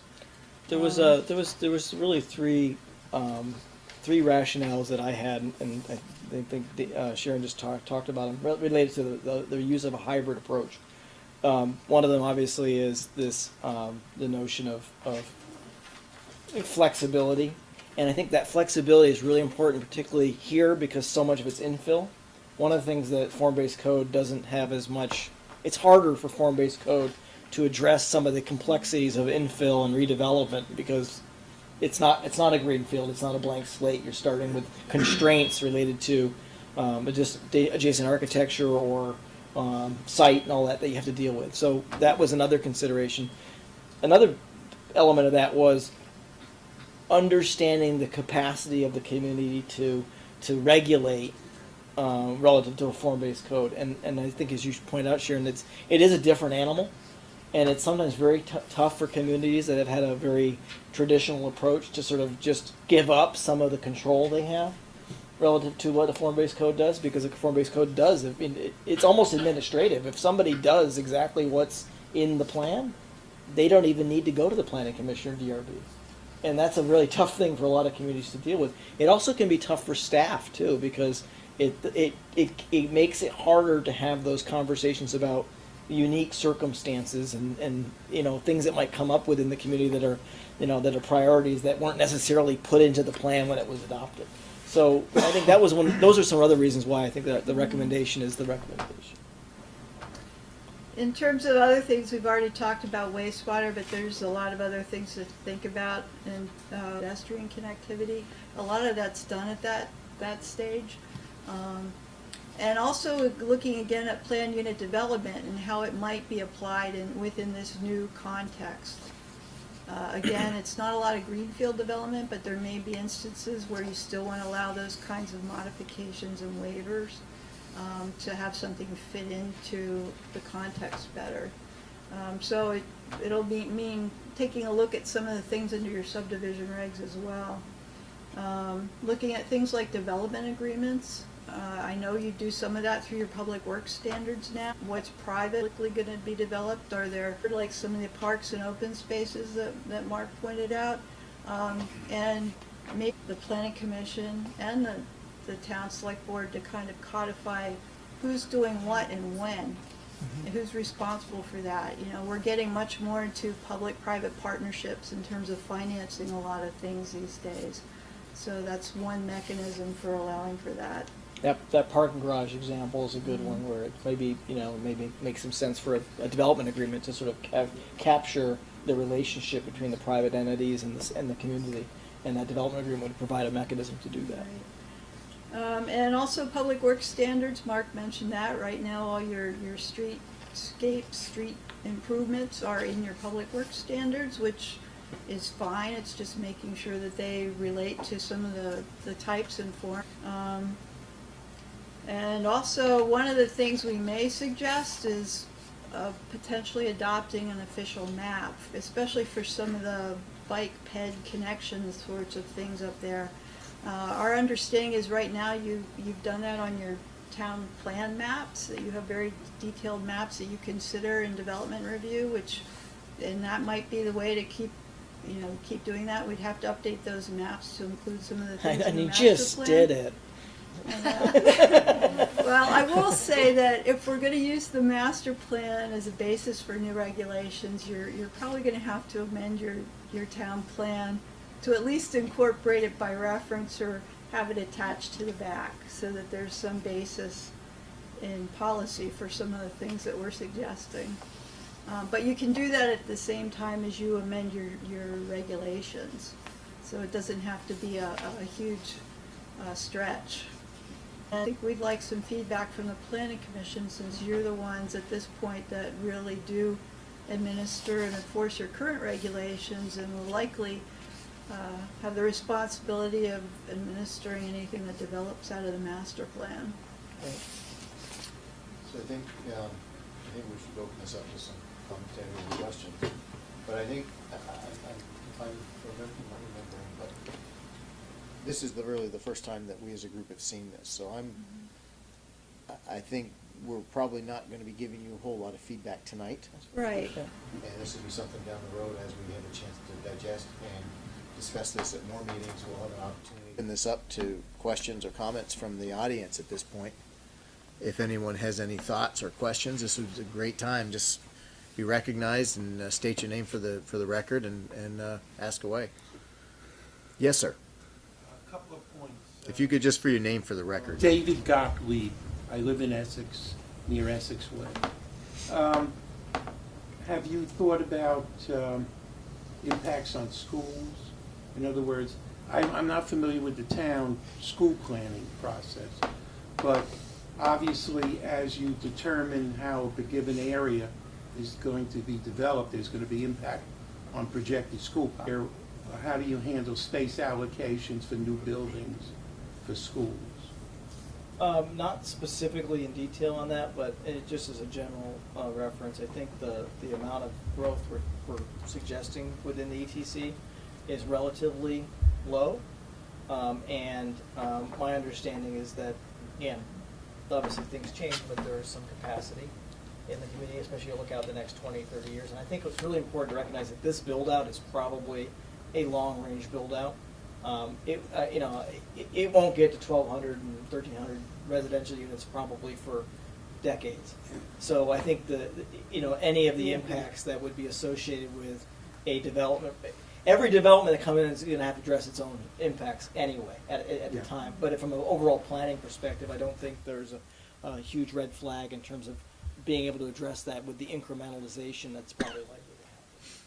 Yeah, and then my other comment is, when you look at the type of structures in given areas, I don't think the town has yet decided to promote certain energy, clean energy aspects, and that would affect the architecture and given plan, if you're planning a community, say with a central courtyard and maybe some recreation facilities, everything needs power, and maybe there's a smart way of doing that. And the third is infrastructure that gears toward, again, smart use, possibly, charging stations for cars, or make a projection of that things that would impact important things that people will need in the future. Not So- current, but maybe projected for the future. Yeah, and those are a great point. I think a couple of the things that the plan does talk about is things like Sharon talked about transit and and park and ride. I mean, obviously that's been talked about the ETC at some point for a long time, and I think the charging station. Actually, there was a grant program went out today. I think you probably saw it for charging stations. The state's definitely is very hot on promoting those. On your point about the like roof-mounted solar, for example. One of the things that's in the plan is a menu of different roof forms. We didn't come back. We heard some comments about we don't want to have flat roofs, or we don't like flat roofs. And generally speaking, that certainly was a comments a lot of people had. And in certain parts of the ETC, they probably don't make as much sense. But in some parts of the ETC, looking at the different roof forms may allow for that consideration of solar. And I think that's a really important thing to make sure that the community, as it's looking at the forms. What I'm alluding to is it's much more complex than just this type of structure belongs here or could belong here. There's a lot of dimensions to the decision. Yeah. Thank you. Yes, sir. My name is Jeff Lyon, and I've been in Vermont, grew up here, Essex, and I went to school here, and I'm now raising a family here. And I bought land in Essex to raise my family. It's a little over 20 acres, and it's part of this scope here. And so I have a concern that I've been trying to get addressed. So I'm here to ask the Planning Commission for your support to address my concern. And the fundamental concern is on property rights. And my concern is through this process, my property rights will be reduced. And I'm pretty sensitive to that point. And so what I'm looking for is some support to assure my property rights won't be reduced. So I'm currently in the center district, or center zone, and my land is being carved out of that zone. And I'm okay if, part of this initiative is to do more, in the piece that's along Route 15. But the implication of carving my land out is that I will be able to do less, and I will lose some rights. And I have an issue losing rights in this process. And so as these changes are coming forward, I find out about them after the fact, and it becomes very difficult for me to assure myself that I'm not losing rights in this process. And so that's my biggest concern. So I feel like new things come out, I gotta chase. I'm constantly working to ensure I'm not losing rights. So I'm okay with the rights I have today. I don't need any additional rights. I'm happy with the rights I have today. I just want some assurance I'm not going to lose rights in this process. And so that's what I'm here to request support from the Planning Commission for. What I've been told is the direction comes from the Planning Commission, and so that's why I'm directing this request to you. Frankly, I'm okay just taking my land out of this process. It's about just over 20 acres in the center zone today. We can just take it out and just leave it as is. no changes required, I'd be perfectly comfortable with that. In discussions I've had, some people think that makes sense. The other option I see is to just ensure that I don't lose rights in this process. My preference is, let's just take it out. You know, I'm raising a family out there. I have certain rights. I bought the land with these rights. I don't want to lose these rights. And I don't want to have to continuously chase this process to ensure I don't lose rights. And it's taking, frankly, a tremendous amount of my energy and effort to assure myself of that. And over the last few months, I haven't been able to get that assurance. So I'd rather just carve this out, leave it alone, don't change anything, which I'm very comfortable with. And if these other areas that are the focus here are getting some additional rights, that's fine with me, you know, as long as it conforms to the guidance coming from this organization. So it's property rights is my concern, and I'm asking for your help to ensure I don't lose any rights. Have you been able to, or had the opportunity to provide like a written commentary to the staff to be able to be included? Tonight it's an advisory. I mean, this is a presentation tonight, so we're not like, we can't say to you, we're going to do this. But if we have your commentary on, as part of this process, so that it can be included basically every step of the way, that your concerns, your questions, what you want addressed is clearly laid out. I'm fully expecting that those would be included in your review, and in our review. But that's as we move forward through this. And that, to me, that's the best way to make sure that your voice is heard, is to make sure you're able to outline for us. I mean, you said you don't want to lose rights, so what does that mean to you? When you're looking at this vision, what are you seeing as your loss? You talked about an option maybe to carve your stuff out. You know, if you've had that opportunity to either sit with staff and draw that up, or draw it up yourself and present it to them, I would completely expect it to be included at every discussion point. Well, and I think it's important for, maybe Dana could outline the process that happens. This is a study with recommendations. We have to go through zoning and bylaw changes before any of this, so that will all get its due process, public notification, voting, select board hearings. So, I mean, this isn't get the study, make recommendations, and it happens the next day.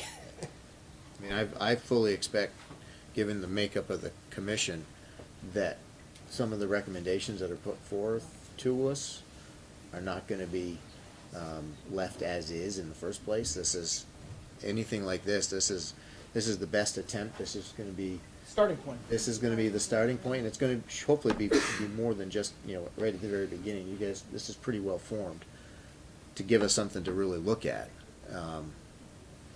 But I haven't been involved in any process yet that we've accepted what's come across us as written. So, Planning process or development? pretty much, yeah, it's, So to answer your question, I have been participating in the process pretty actively, yep. and more actively in the last couple of months. And frankly, my concern is that understanding what rights are, you know, potentially leaving, being reduced as part of this process, is not clear. It's clear something's moving away, that is very clear. What is not clear, and it requires a tremendous amount of pulling, you know, on my part to figure that out. And so, frankly, I'm okay with it, you know, the zoning as is. And I'm at a place where it's very easy just to say, you know what, we don't need to do more here, just leave it as is, carve it out. And so I have made that request. Okay. And today I'd like to make that request of the Planning Commission to take my land and just carve it out of this process. Leave it as is, because I'm comfortable with how it is today. And it's very easy to do that. So that's the simple request, and that's why I'd like to leave you. Okay, well, thank you. I think when we get to the point of actually analyzing the recommendation that comes to us, that would be the point at which we would look at that and say, you know, and evaluate that, and actually be able to make decisions on that. I don't know that we've gotten that, I mean, you haven't completed the draft yet, so I don't know that we've really got a timetable We don't have a worked out yet. timetable. Part of this, I think, our intention is to put chapter 8 together within the end of the month, just to wrap it up. And then that would go to you guys as the final draft. And then obviously you'll have your chance to, as you pointed out correctly, that chance to digest it. And, and I think it's really important to echo what you just said, that I fully expect for sure that there are things you probably will take on and move forward with in some way. There's things that will not find their light of day Yep. in the regulations, and that's exactly what it's intended to be. So can someone just give me a sense for when that is? It's not clear. When will this decision be made? Just a month even? Well, I mean, we've been working with staff in terms of the process going forward. Working with staff, I think we're talking about a year between this getting wrapped up and you adopting whatever regulatory model comes out, because it takes that long to do. And I think, Mr. Lyons, your concerns, we've heard you, and I think I want to make sure that you're clear that the draft that we have in front of us today actually reflects some changes based upon Mr. Lyons' comments about density and what was originally recreation conservation has been changed to residential recreation. So we actually have increased the density, allowing residential development there. So there's been certainly some movement on terms of understanding some of the issues that were raised. But just get back to the point, the point I was making is that we expect it almost to be a year-long process to go through the process. And I would expect there will be other changes that will come around as other landowners look at the plan and say, yeah, I wish you could move the boundary here and there. So I totally expect the district boundaries to be fluid for a while. Because that's how this process usually works. And just to be clear, my specific question was, I'd like to just leave it alone and carve it out. What I heard from Mr. Russo was, once he gets your preliminary recommendation, which will come in the coming weeks, that would be the time for a decision, at least in terms of my initial request. To me, that sounded like weeks, not a year. And so I'm just trying to gauge, is this a March? I think realistically, we're looking at probably a few months, because our discussions and work on this is going to be fit into the existing planning schedule. So without looking at what without really getting into the meat of this, I would not really anticipate getting too much going for probably 3 months. And that might be conservative. I don't know what the planning schedule is at this stage. We haven't seen that. That's something that we have to talk about. So I don't know that we can give you a time frame just yet.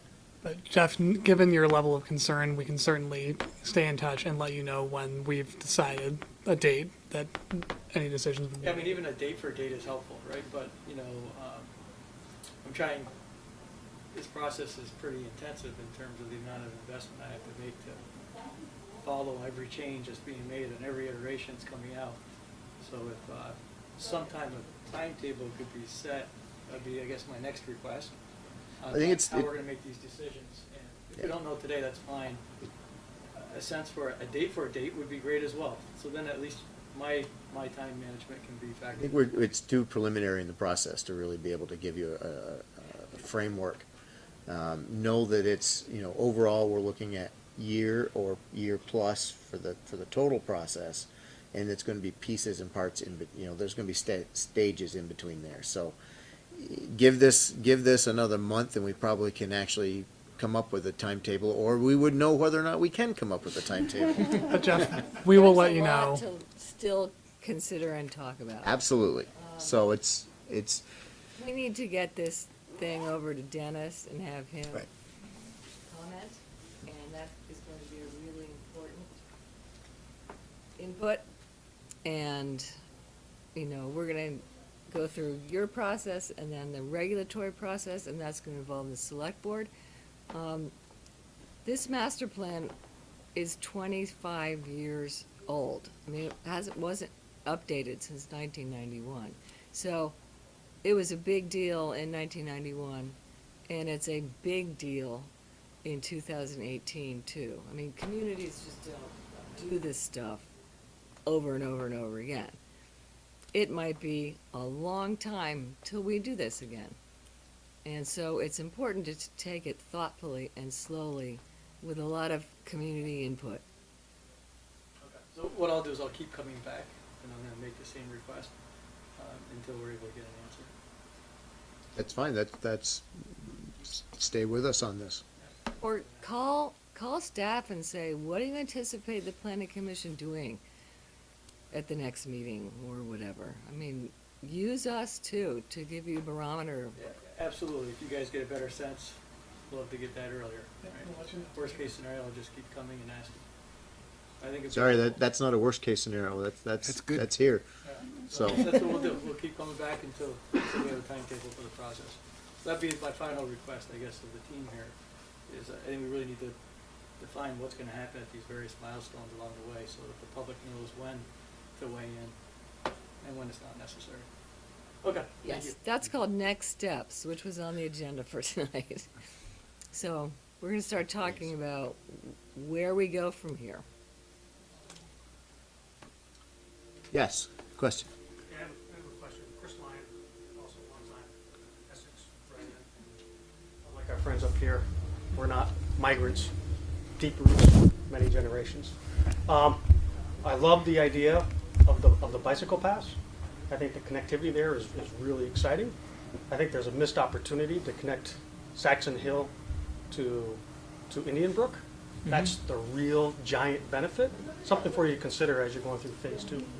My question for you is, it looks like based on what you're saying, you're going to reduce the footprint for the ETC by 20 to 25%.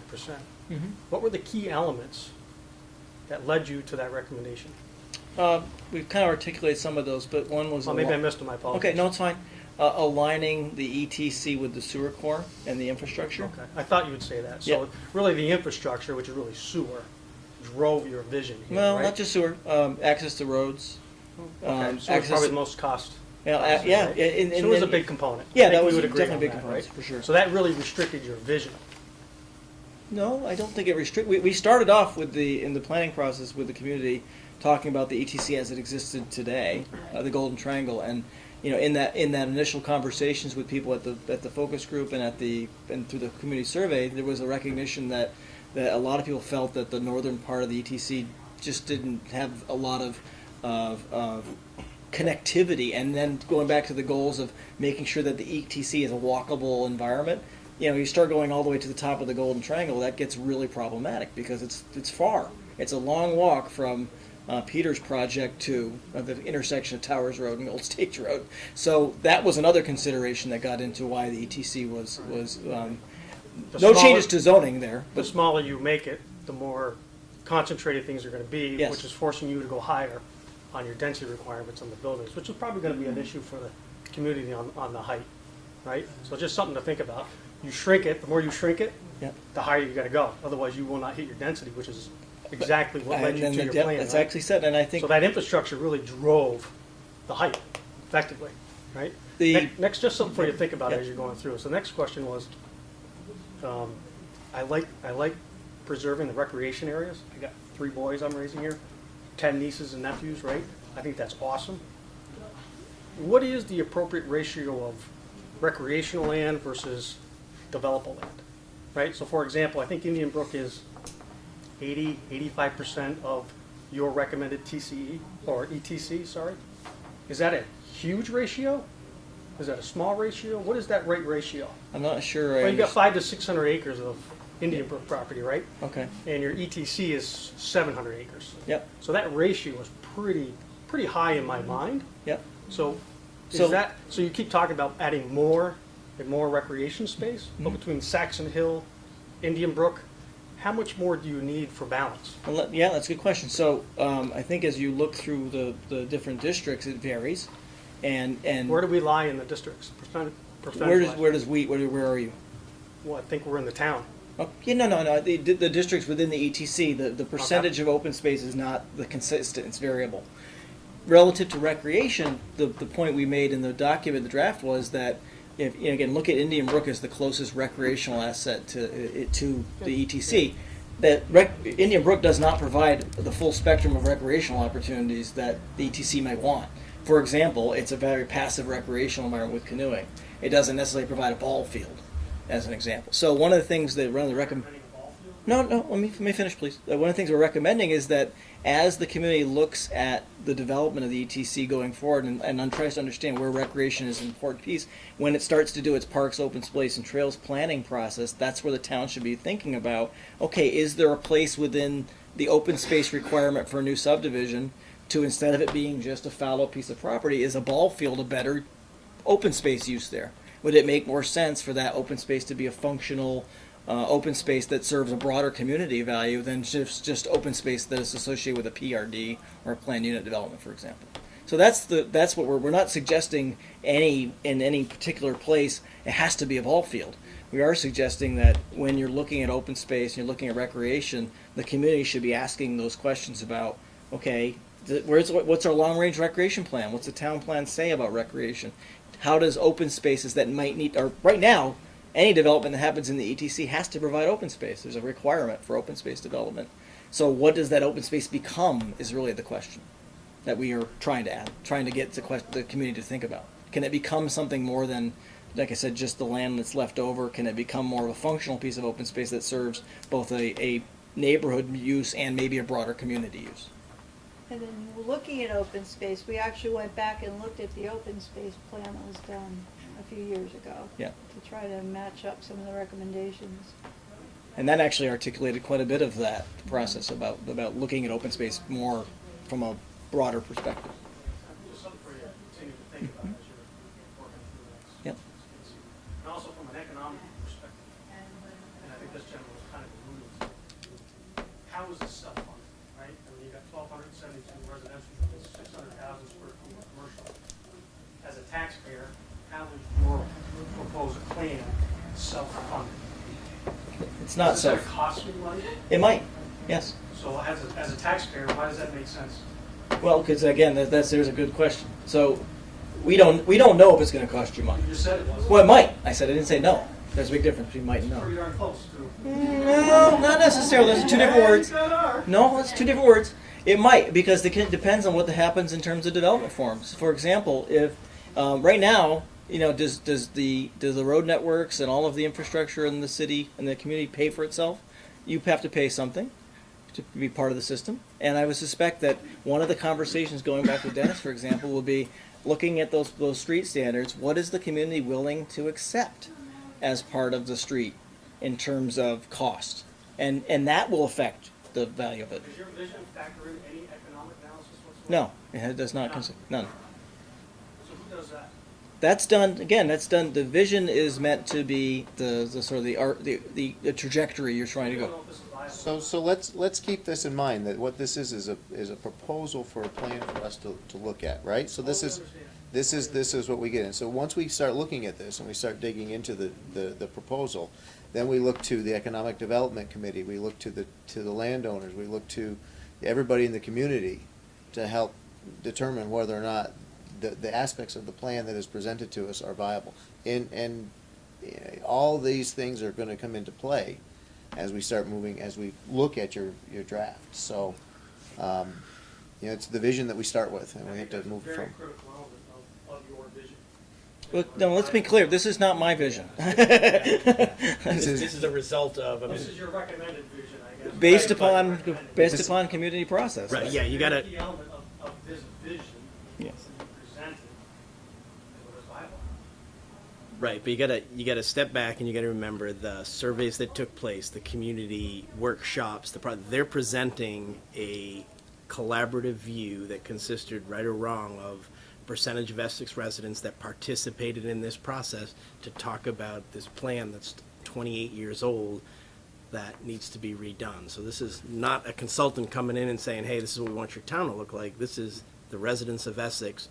And as Dustin said, we've got a process that's now just starting to. And the steering committee that was part of that. Yeah. Right. And even the Make sure financing, Economic liability is part of that. but the financing mechanisms vary too. They could be completely private, they could be private and public.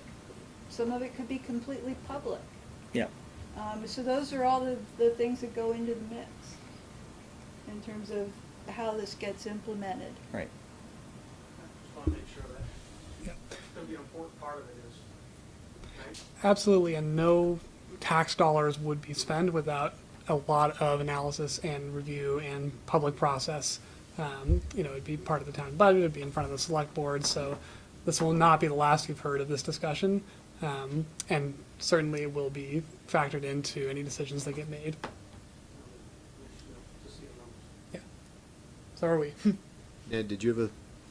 No, I was just going to follow up, and I think David said it, people have been working on putting together a consensus of what this development area looks like for over a year, and I think Mark and Sharon and the staff have put a lot of time just getting it to this point, which is really a point that I view as sort of a stepping stone to a real great leap forward for the town as we pull these pieces together and try to make it all fit the vision that will be best for the area. Great. Any last questions? Great. So Dana, you talked about next steps. So you guys are looking to do your chapter 8. Yeah, I think that probably we need to get together and talk about and flesh this out a little bit more. Because we might want to go into a phase where we save, like, when we did the town plan, every other meeting was planning. Yep. And development review to the sidetrack until we got the plan done. And that may not be possible for Sharon and Mark, or it might not be, achievable because of development pressure or whatever, but this is what we need to talk about. And, as far as next steps go, what do you see? I'm curious what staff's perspective is on form-based code and whether that's somewhere you want to see us go. And so that's one question, and then a follow-up to that question is, has the case law in Vermont survived any form-based code appeals? There haven't been any challenges that I'm aware of yet. My experience starts and stops with the session we did in Richmond probably 10 years ago, and I haven't had any experience with it since then. Well, one reason why we went toward a more of a hybrid is because of the nature of form-based code makes it more administrative, and that's typically not where you guys come from. You like to be more hands-on. So we thought that might be a no-go. Go ahead. I think the hybrid is probably, my personal feeling, the way we'll go, only because we look at all these various factors, and I think one of the overriding concerns that we want to come out with a design is a design that is comfortable for the people who are going to be there, and that's a big mix of building sizes, land uses, but then you toss into that all your street structures, your street furniture, lighting, and those things. So if we're going to get to this comfortable space, I think we're going to have to consider how we do it. John? My question was, no, it's fine. In regard to form-based code, it's new to me, and I was just curious, is anybody else in Vermont doing it, for one thing? And then, are there any examples of similar-sized towns that have converted similarly to what we're looking to do? Westford has Any form-based success, code. any success stories? To be honest with you, most of them are hybrids. Yeah. Some have developed form-based codes that they've tacked onto the back. I think Westford and Jericho. Westco both and did Jericho, that. yeah. And our recommendation would be to more integrate it into your regulatory structure than having it stand separately out there on its own. In terms of legal challenges, I'm not aware of any. I think the courts would view form-based code as a type of design review, basically. And if you want to be safe on that front, we can also adopt the master plan as a design review report, which is required for that. There's ways to address that as well. But again, a lot of the elements, and it's funny because architects develop form-based code. The language around it, again, is different. Like, they use build two lines, we use maximum setbacks. A lot of times, we're still talking about the same thing. We're just using different terms.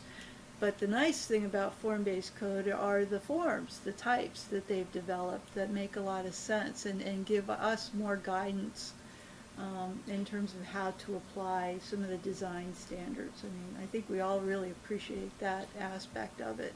So that's the part that we're trying to bring in to the regulations. Yeah, I think that's, if there's sort of one overarching, from a regulatory perspective that we're recommending, is to, it's like elevating your consideration of some of these factors, you know, where from above where you are today, but still provide you with a level of flexibility so you can adapt to that, you know, so that you can get into a constructive conversation with a developer, or, but maybe with a better shared understanding of what the objectives are.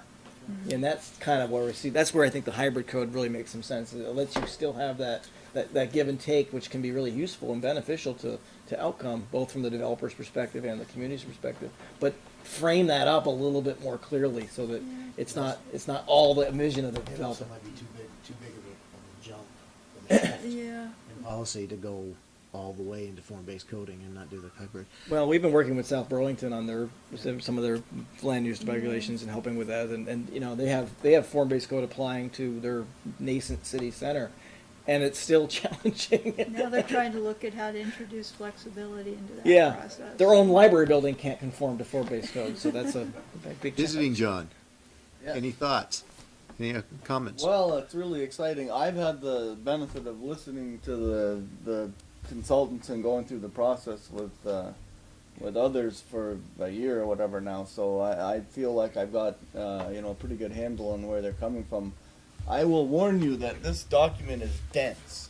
They have done an unbelievable amount of work to put material together. So it will take you a while to get through this. And I would ask a lot of questions, and hopefully, there are a lot of people that can give guidance. I would not be worried about form-based code. I've already, as a designer, been on the application side of that. Newport has it, had it for years. They seems to work well up there. Burlington now has it in their downtown core area that, we're starting to do projects down there with form-based code, and it's different, and it does remove some of the basic elements of the review process from the planning commission's purview, and generally says, okay, if you achieve these things and deliver what we said we wanted, then it's a little more administrative. So really, it asks you to do some thinking and some coordinating up front, but it really does help the conversation about, what do you want? It doesn't leave developers wondering, what you want. You told them what you want. So it actually has some pretty good advantages for the discussion, but, it doesn't need to be the only way you do it. I think the hybrid idea is interesting. It could transition too. Gives allows the dialogue and the the review process to stay somewhat manageable and in your control. But it's not something to be worried about. I would really look at it as a great opportunity for you to tell people what as members of your community. Let's get it all out there and say this is what we want to see happen. Just another tool to be able to do that. So Dana, do we, next step is potentially to revisit that once you guys have the document, is for you guys to maybe come together and then decide what form we want to go through it again in. We need some time to digest it. Yeah, so the end of the month sometime it'll be submitted. So probably March is pretty booked up right now for development review. So maybe the first meeting in April, we start to have a more in-depth conversation. Don't know how that works with anyone's schedule. Maybe the second week in April, I'm not sure. But applications are starting to roll in. So this is what we want to talk about. Yeah, there's a couple pieces, a couple ways maybe to sort of approach this, and obviously there's the draft in itself, and there's the recommendations themselves, and obviously your perspective and input on that is vital, and obviously other staff inputs as well. And then, going from this to the regulatory piece, the thing I've been thinking about, I haven't really had a chance to talk to Sharon about this, but you can break this down into some key parts. Like, let's talk about the district boundaries. If we're accepting the premise that there's going to be districts and there's going to have a different character in those districts, let's break it down and let's make sure we understand where those boundaries are and where they should be, and if there's any adjustments, we should make those. That would be a good block of planning commission time. Okay, you do that, then you go on to, okay, let's talk about District A. What are the forms that make some sense there? What are the uses that make some sense there? So you could kind of, if you map out a year worth of time, whatever, you could break it down so that you're starting off with that, basically the spatial structure of the districts and the zoning, and then you're breaking down each district and sort of working through each one. And that goes back to, specific comments that staff might have or the public might have. I think it lets you, do each of those in turn, and then at the end you bring it all together as a unified thing. I think that sounds like a good plan. Yeah, that way you're not, again, I think one of the things that this plan's trying to communicate, there are some unique things within each potential district. So having a block of time within each, just to think about that. What are the right forms? What are the right open spaces? The street sections. Dennis may not have any problems on some of those districts, and some of them he might be like, oh, I don't want any changes on Route 115, so we need to deal with that. So I think that's how I would suggest it happen. And I think too, there inevitably will be some housekeeping stuff. We're running into that in South Burlington, and that can kind of go along in the background as we go through the process. Whenever you look at zoning, it's like watching sausage being made, Yeah. I mean, there's lots of things that come out of it, like, okay, we didn't realize that was going to actually happen. I didn't say Cracker Barrel. That's a yoke, right?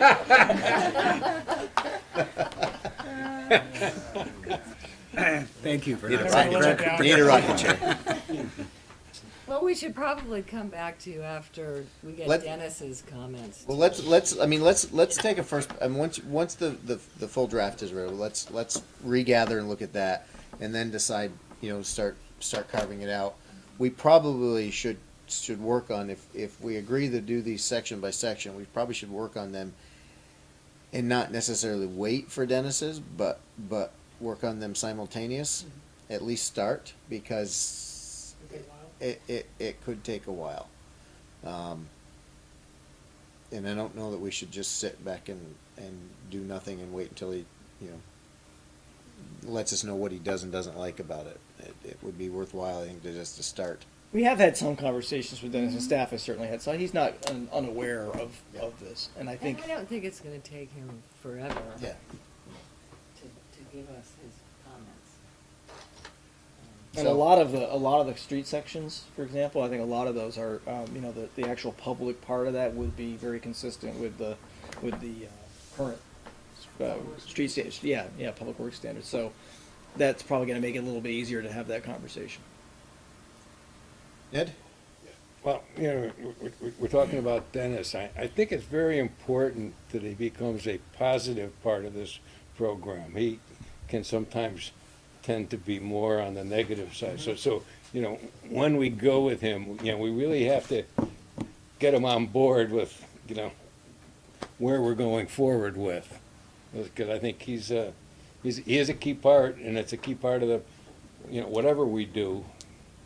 No arguments there. No arguments there. So, given that, I think I think this horse has been flogged enough tonight.